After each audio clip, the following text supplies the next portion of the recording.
I would prefer that the president not come to El Paso. This is not just my preference. I've been listening to people. Importantly, I've been listening to the victims and their families. And that this president is in part responsible for what we've seen. People in El Paso, by and large, do not want to see him here, understand that he is part of the problem, part of how we got to this point. We know now that he is coming, and I expect El Paso to do nothing short of ensuring that his visit is a safe one, that we are respectful towards him, but that we never forget his role in what happened on Saturday and holding him accountable. Calling Mexican immigrants rapists and criminals. I don't know, like, members of the press, what the hold on a second. You know, it's these questions that you know the answers to. I mean, connect the dots about what he's been doing in this country. He's not tolerating racism, he is promoting racism.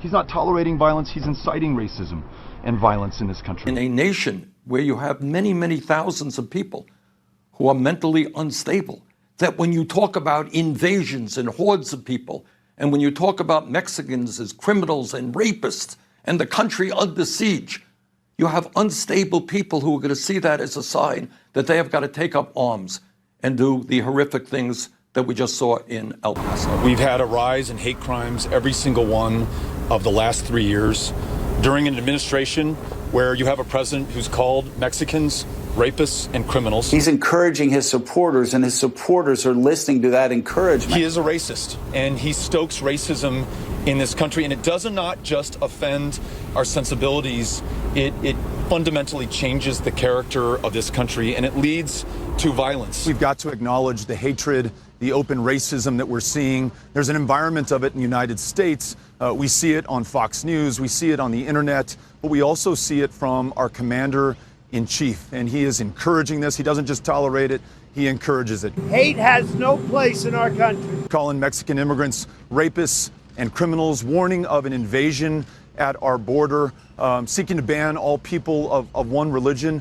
Folks are responding to this. It doesn't just offend us, it encourages the kind of violence that we're seeing, including in my hometown of El Paso yesterday. When you have language that is racist, that is virulently anti-immigrant, there are mentally unstable people in this country who see that as a sign to do terrible, terrible things. So I think the president has got to stop that racism and that xenophobia immediately.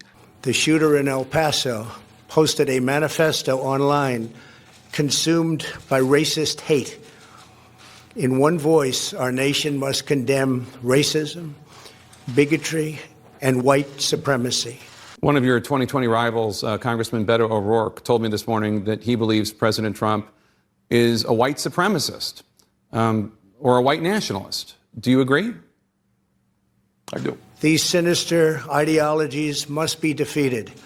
Hate has no place in America. When he says after Charlottesville that Klansmen and white supremacists and neo-Nazis are very fine people, the commander-in-chief is sending a very public signal to the rest of this country about what is permissible and, in fact, even what he encourages to happen. All of the evidence out there suggests that we have a president who is a racist, who is a xenophobe, who appeals and is trying to appeal to white nationalism. You know, it breaks my heart to have to say that this is the person we have who is president of the United States.